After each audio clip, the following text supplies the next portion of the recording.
Good morning po, Madam Chair, Honorable Senator Lisa Hontiveros, and to Honorable Senator Francisco Tolentino, and to all the members of this august body. I come here today to share the truth that has been silenced for 3 decades because of great fear, and this is also on behalf of the many victims who have suffered in silence just like I have. I believe my testimony reflects their pain, struggles, and resilience. While I understand that this is aimed to aid in legislation, I am also grateful to be given this opportunity to inform those who still believe that Apollo Quiboloy has been innocent of the crimes he is accused of because he has never been. At the age of 17, I became a member of the church led by this man, Apollo Quiboloy, in 1980. I was a freshman student. I was eager and active in the community, even spending a significant portion of my college years living at the parsonage where he resided. In 1988, I made a difficult decision in my life to dedicate this to his ministry, driven by the belief that true fulfillment and salvation lay in serving God fully. This choice meant leaving behind my family, my career, and the person I once was. Despite the resistance of family and friends, I pursued my conviction. I joined a pioneering group that struggled to meet basic needs, but my desire to serve God fueled my persistence. Over time, I gained his trust and became a respected worker in the ministry. As the ministry grew, so did our blessings. We experienced answered prayers and expanding membership, which deepened our commitment to serving God. Apollo C. Quiboloy, whom I revered, was considered as God-anointed, and his words held absolute authority. I respected him deeply, viewing him as truly the man of God. From the moment I dedicated my life to the ministry until 1993, I experienced profound spiritual awakenings. I felt forgiven.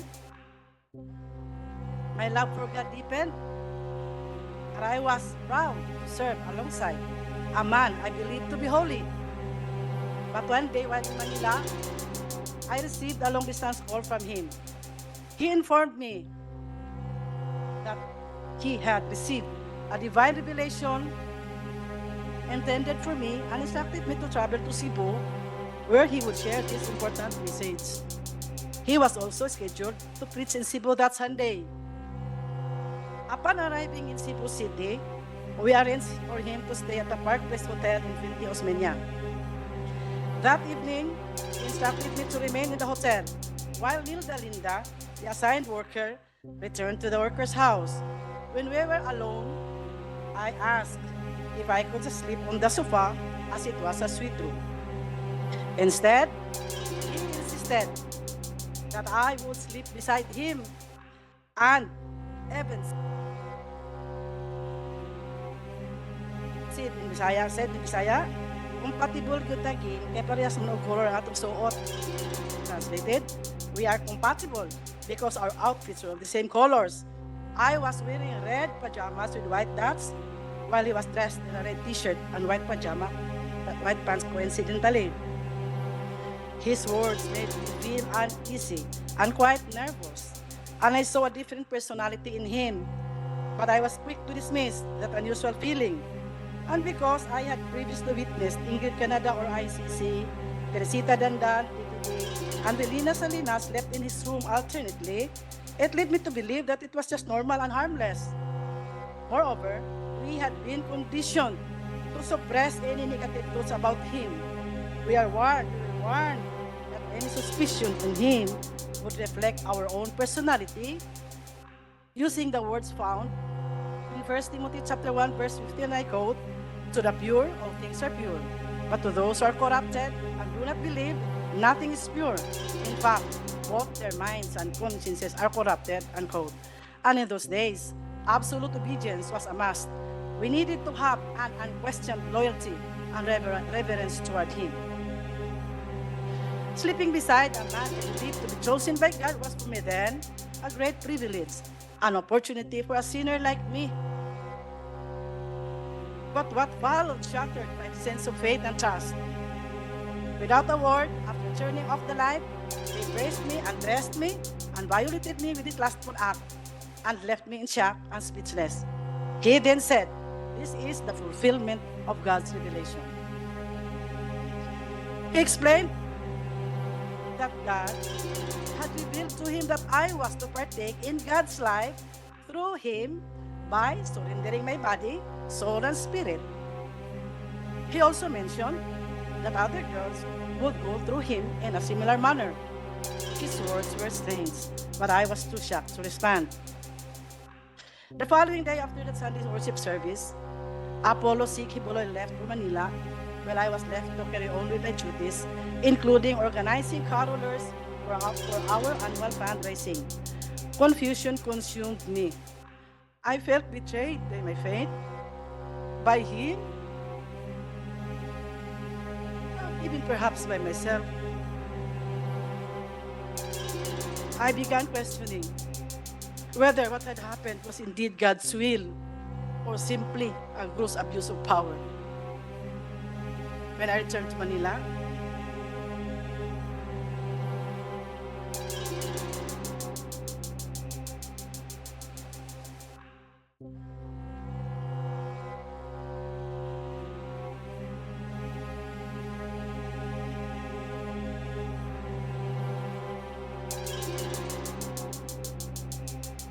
I was once again instructed to sleep in his room. Fear gripped me, but defying.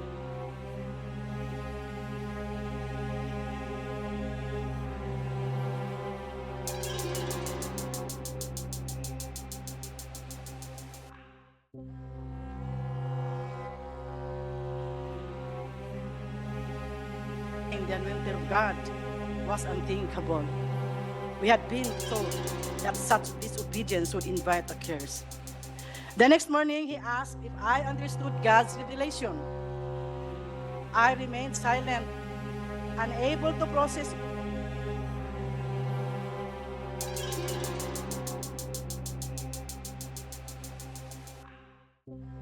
what had happened.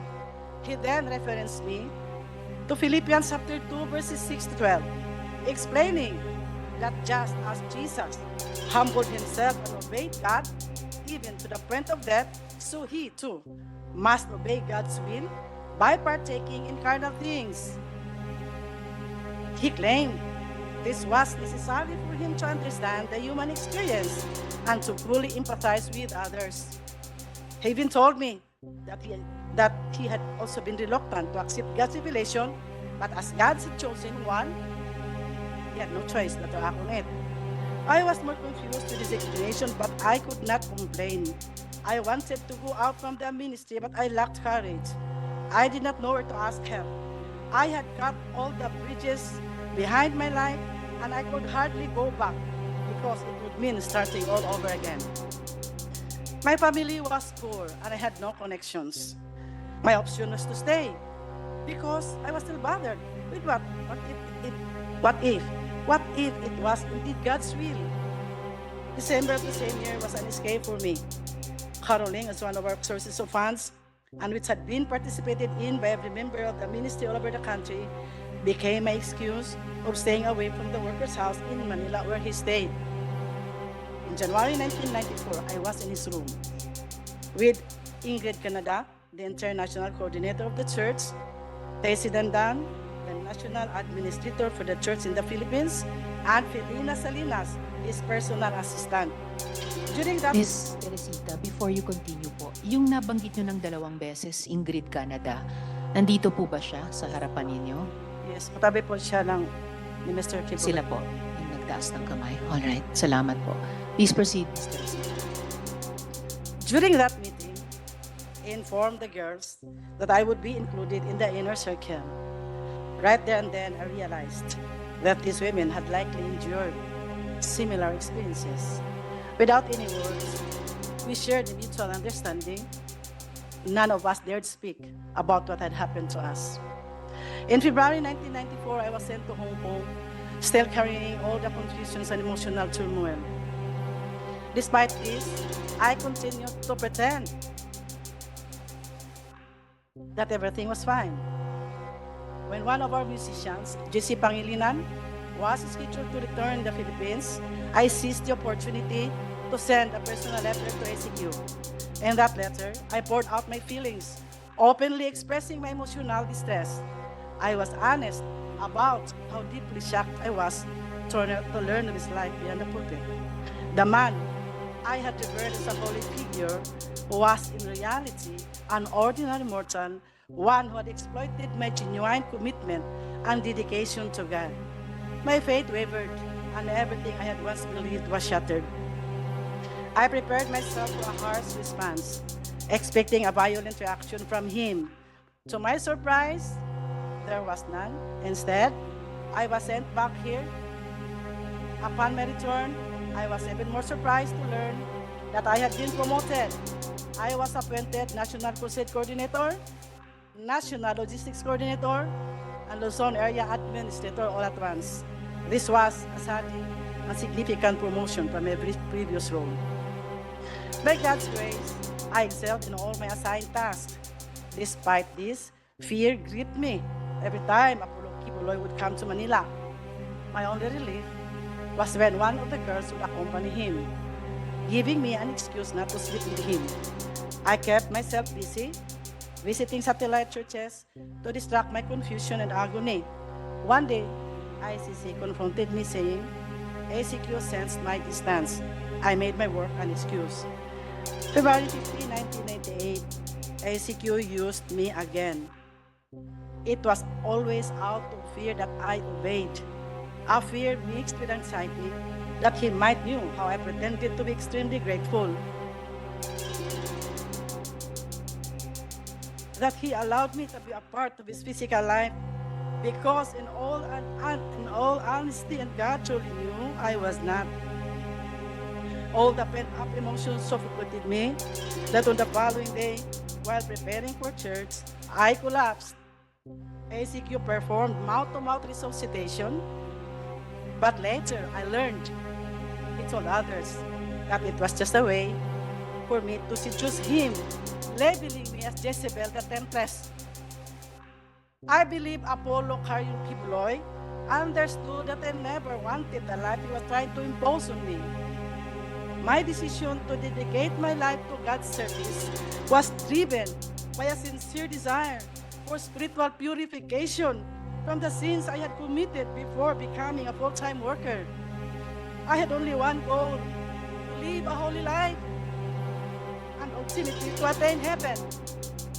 As the Bible says in Colossians chapter 3, verse 5, I quote, "Put to death, therefore, whatever belongs to your earthly nature, sexual immorality, impurity, lust." But how could I achieve this with the circumstances that I was in? Disobedience and complaints were never an option. Anyone who did so was labeled as carnal, as someone who did not overcome the flesh. Everything was always twisted. One day I said, "Sir has noticed that you've been distant." I made up excuses, trying to avoid the truth. I had been telling President Dan that I was extremely exhausted. She presumed that I was just too focused of my responsibilities, especially in the logistics department. I was always pressured to meet my 15 million quota.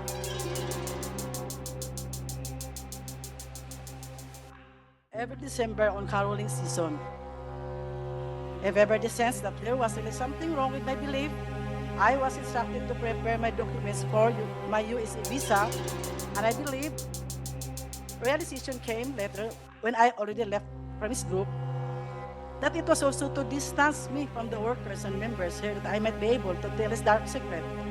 I never wanted to go to America because inside of me were unresolved spiritual issues, confused mind that bothered me always. But my visa was approved. I didn't know that I was to lead and plan for the fundraising to be done in America, and we would employ the same strategy of our money making here in the country. In America, I witnessed the double standard life. what we prohibited in the Philippines, we did in there. We lived in luxury. We toured around. We dined in fine and expensive restaurants. We watched movies. Sky's the limit when they went shopping. I decided to stay in the apartment where the minister and his family lived. Despite the insistence of ICC to stay with them, I refused.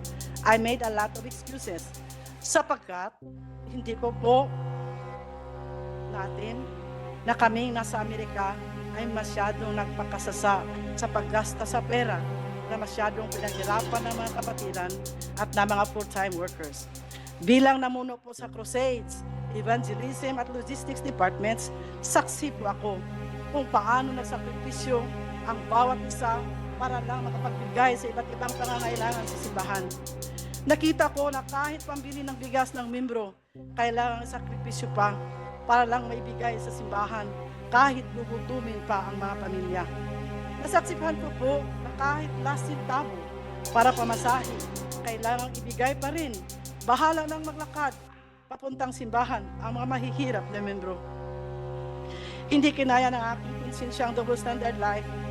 Maraming workers ang napalo dahil sa panunood na ng sine, pero kami sa Amerika, halos linggo-linggo nanood ng sine, bawal sa amin ito dati. Naghirap ang maraming workers at members sa pagkaruling at pagsulisit sa bawat tao sa lahat ng dako dito sa ating bansa. May namatay, may na-aksidente, may nakulong, may mga na-rape pa na hindi na na-report. Dahil baka hindi paniwalaan at baka makapag-fasting pa dahil may kasalanan na itinago, kaya napahintulutang nangyari. Lahat may kota, di ba? Napakasakit po sa damdamin ko dahil ako po ang namuno sa mga fundraisings.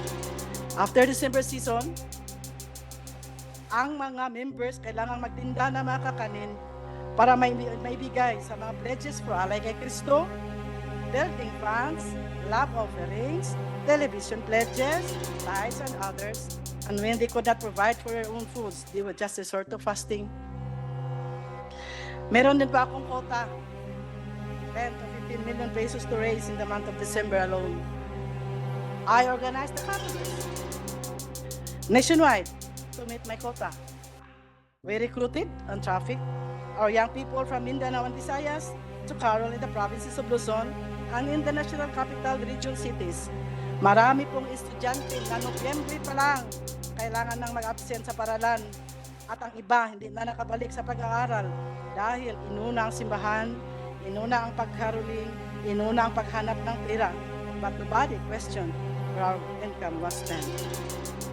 Sa mga buwan ng Pebrero hanggang Oktubre, ang ibang workers na nasa logistics department kailangan magsolicit na naman throughout the country using the permits of the different associations. Pag-asa ng buhay, Children's Way Foundation, tulong sa may kapansanan, handog ng pagmamahal, pagdamay sa dukha, Shivers for Christ. The supposed income na dapat ibigay sa mga beneficiaries sa mga nasabing associations, hindi naman talaga truthfully and honestly na ibigay. Only a little portion of the income was shared to the beneficiaries. Ang ibang workers naman, walang hinto sa pagtinda rin ng mga kakanin na may quota, 500 to 1,000 pesos a day, Monday to Saturday. Ito ang buhay ng mga workers na nasa logistics department. In America, they began to notice my indifference. ICC called my attention, stating there were reports from my assistant in the logistics department in Manila that I had secretly sent money to my family. Then, she informed me that ministers wrote letters to ACQ and reported that I tempted and fornicated with them during my visits to their satellite churches. I was so shocked to learn the sudden accusations. I also wrote a letter and enumerated the real circumstances of my life with all the ministers I came in contact with in relation to our aggressive fundraising, being the National Logistics Coordinator. However, that was not enough. I was then forced to write a long letter of confession, making it appear that I was a sinner who committed all kinds of sins, including those I had committed before joining the ministry. I complied, believing that through this written confession, I would be totally forgiven from my old sins and burdens and be completely sanctified. In detail, I wrote everything I thought was considered sin I had committed from childhood until the present. I also implicated ACQ in my sins. It had the same tenor of the letter I wrote in Hong Kong in 1994. And this time, he was furious. Then ICC instructed me to revise my letter. I was told not to implicate ACQ and to state that I was the sole sinner and I was filthy. Upon realizing how angry ACQ was, I revised my letter out of fear and stated that I had sinned because I truly was filthy. In detail, I imagined sins. Ms. Teresita, yung paulit-ulit yung binabanggit na ICC, sino po yun? Ingrid Chavez, Canada. Sila pa rin po. All right. Please proceed. In detail, I imagined sins and I made it appear that I had committed them all. That was how stupid I was to obey and exaggerate my story. Just to appease the anger of our leader, Apollo C. Kibuloy, not knowing it would become my death sentence later. My exaggerated story was then distributed to all his leaders and ministers, and they believed I was filthy, I was perverted, and I was wicked, painting me as the sole guilty party, while ACQ remained innocent. Little did I know this confession would lead to my condemnation within the ministry. And Ms. Teresita, pag sinasabi nyo ACQ, sino po yun? Apollo Carion Kibuloy po. October 15, 1998. I was sent back here to receive a punishment through prayer and fasting in the guise of spiritual discipline. And the fasting they planned for me was beyond my imagination. It took me 7 months to suffer hunger and isolation in the mountain of Tamayong in Kalinan, Davao City. They placed me in a small, dark, elevated room beside the kitchen, separated only by a mat and walls. My bed was rough, made of uneven slabs, with exposed nails pressing into my back as I slept. I woke up this morning in pain, with no beddings, and the cold October nights left me shivering. I requested a blanket and a mat, but I was denied. Every day from 8 to 5 p.m., I followed a strict routine, regardless of the weather, enduring hunger and isolation. No one allowed near me, as I was labeled filthy and deserving of this punishment. Members were forbidden to speak to me. I was physically very weak, and so depressed. I prayed that God would just take my life. Ilang beses po ako nanalangin na sana kunin na ako ng Panginoon.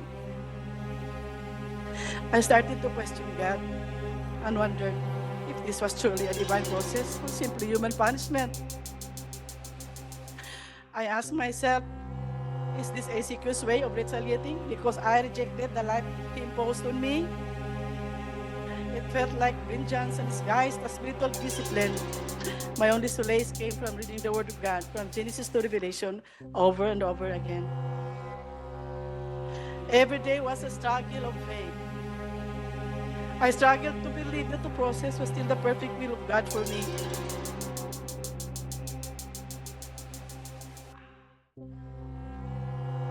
I struggled to believe that I really was a sinner and that I was recuperating from my spiritual disease with a lack of faith. That was to justify my present pains and to at least lighten my burden of loneliness. On January 8, 1999, I gave ACQ a resignation letter and I requested for a fare so that I can travel back to my home in my province. He did not approve my resignation letter. I pleaded to Ingrid, and like a child, I cried for help. But she remained untouched, telling me that it was a divine process. After that conversation, misery doubled. I had no money and I was still physically weak. So there was no way for me to go out from the compound of the prayer mountain. Waiting for the restoration is the only alternative at the moment. If not for the comforting words of God, surely I would be totally gone out of my mind. They continually accused me of sins they alone knew. And imagine, that would always lead me into fasting. It eventually hardened my heart because I started to realize that the purpose of doing it was to totally break me down and to even slowly kill me.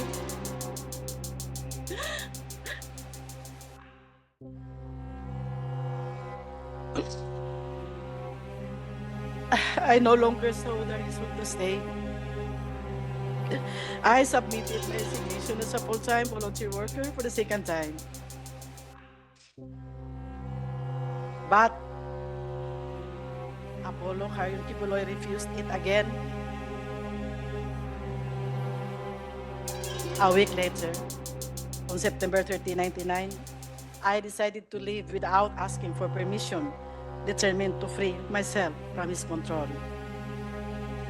It was only when I left out of the group that I finally clearly understood that the man I had believed to be God's chosen and holy was an impostor, oppressor, and deceiver. He manipulated me using his authority and power as God's anointed.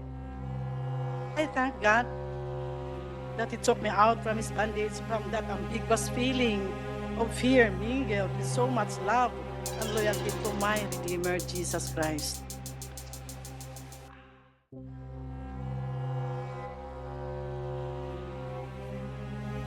But He was not finished with me and did not stop terrorizing me. Alex Camia, his personal bodyguard, a full-time worker, once known to be a champion in gun shooting before he joined the group of ACQ, together with his team, kept coming to my place to harass me, serving a fake warrant of arrest to a minister who stayed in my house. This minister settled in my place after he was gunned down in Davao City but survived. The team of Alice Camia was apprehended, and when investigated, they had several firearms in the car, several plate numbers, and there was also a red plate. The registered owner of the car was Apollo C. Kibuloy.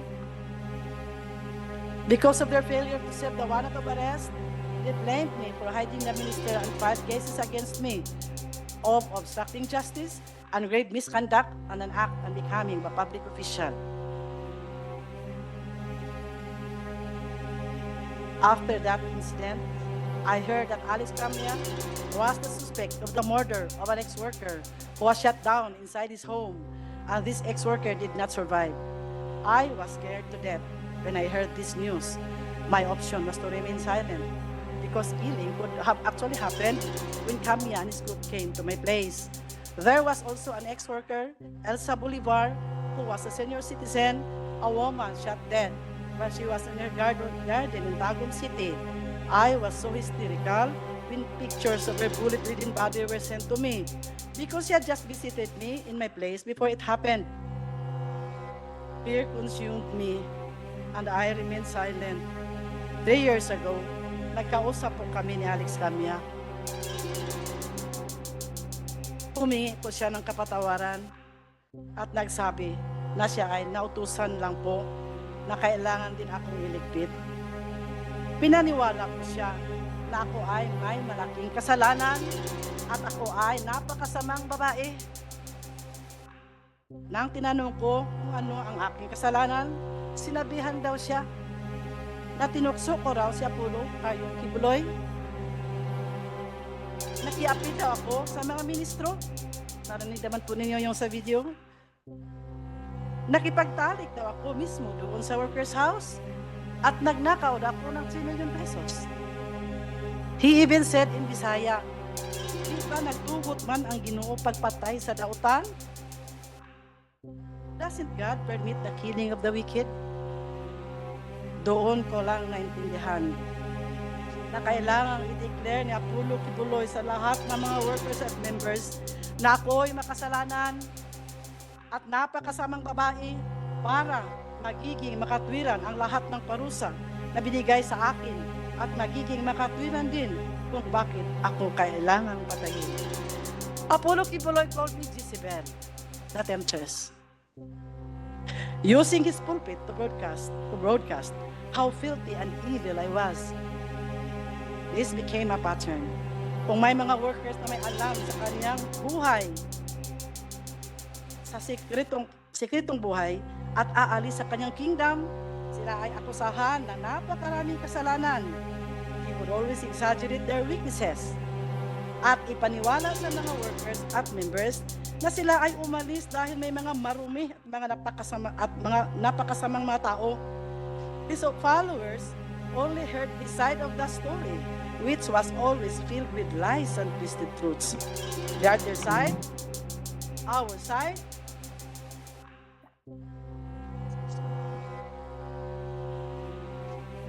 was never heard and was never allowed to be heard. They only believed whatever he fed them and even defended him and attacked those who defied their leader without investigating the truthfulness of the circumstances. Nakita naman siguro natin kung paano siniraan ng mga workers at defenders ni Apollo Kibuloy ang mga testigo dito. Mga napakasamang descriptions para lang ipahiya ang mga nagsalita ng kanilang mga karanasan sa loob ng kanilang kingdom. Mga salitang hindi nababagay sa mga tinatawag na mga citizen ng kingdom of Jesus Christ. Their intention is only to demoralize and warn others of the consequences of defiance. Last August 2021, during one of his television programs, he once again maligned me, broadcasting nationally and internationally that I was a fornicator and an immoral woman. We have just watched. Madam Chair, I would like to remind Mr. Kibuloy to remember the biblical stories about the lives of King Nebuchadnezzar, King Sennacherib, and King Herod. All of them fell into the hands of the Lord. Nebuchadnezzar, you know that, was separated from his people and lived like a beast and ate grass for 7 years. King Sennacherib died a tragic death, murdered by his own sons. King Herod was struck by the angel of God, died, and his body was eaten by worms. Their sin was that they replaced God with themselves, considering themselves as gods and blaspheming the one true God. This is all, Madam Chair. Thank you.